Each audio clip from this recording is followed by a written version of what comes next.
Salut tout le monde, c'est Pivot Foot, j'espère que vous allez bien. Alors on va faire un débrief du match du Barça, match nul avec le Bruges 3-3.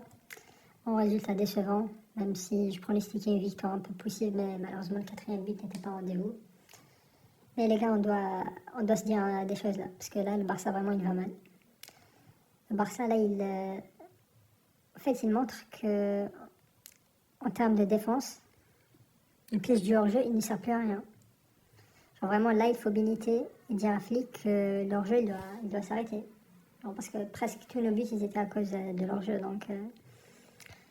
Mais vraiment le piège du hors-jeu, pour moi, les joueurs ils sont de un cramés et de deux ils sont passifs. Donc ils n'arrivent pas. En fait ils tentent un hors-jeu, après ils courent 20 km pour stopper un but qui à la fin va être hors-jeu. Et donc ils gaspillent de l'énergie pour un but qui était hors-jeu, mais qui au début, les joueurs ont fait sorte que ça soit hors-jeu. Pour moi, vraiment, le piège là, il ne sert plus à rien, parce que les joueurs, ils sont vraiment totalement cramés. Donc j'espère que Flick va changer ça, et on a vraiment besoin de la possession pour que les joueurs ils soient, on va dire, plus à l'aise et plus en repos, entre parenthèses, lorsqu'ils jouent sur le stade, parce que là, vraiment, surtout Koundé, je sais pas ce qu'il a. Je sais pas s'il fait exprès parfois, mais je pense que c'est le plus cramé dans la défense. Mais vraiment, le piège du hors-jeu, pour moi, c'est à supprimer. Vraiment, ça a changé, parce que là, ça marche plus. Ça marche plus.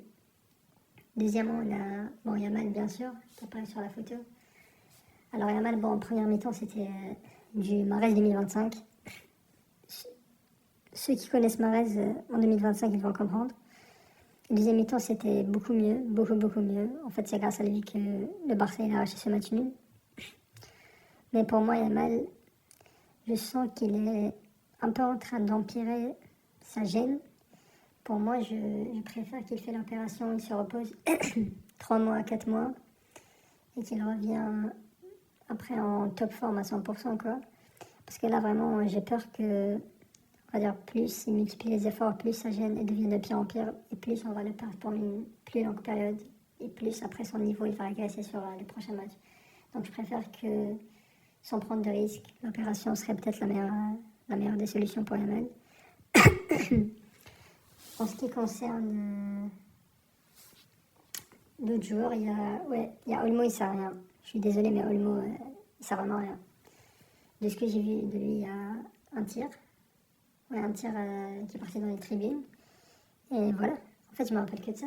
Je pense qu'il n'a même pas touché beaucoup la balle, mais vraiment là, Olmo, je commence à sentir que le joueur, il n'y est plus. Vraiment, physiquement, il n'arrive presque plus rien à faire.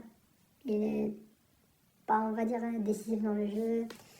Il permet pas de déstabiliser la défense. En fait, Yamal, qui joue avec sa gêne, il est limite mieux que lui.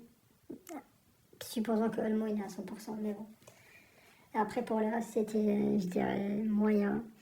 Mais la défense, pour moi, c'est elle qui va nous coûter tous les grands matchs cette année. Pour moi, le Barça, s'il ne change pas quelque chose dans la défense, cette année, c'est un échec. Dans tout, la Coupe, Ligue des Champions, la Ligue. Même les matchs faciles en Liga, peut-être tu pourras plus les passer avec cette défense. Parce que là, le hors-jeu, c'est bon, il ne marche plus. Toutes les équipes, elles connaissent comment ça marche.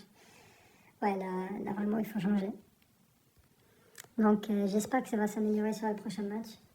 J'espère vraiment que Flick commence vraiment à réfléchir de manière sérieuse sur les changements qu'il pourra faire. Et voilà, sinon, on reste optimiste. Merci beaucoup pour rester jusqu'à la fin. À plus de vidéos et prenez soin de vous.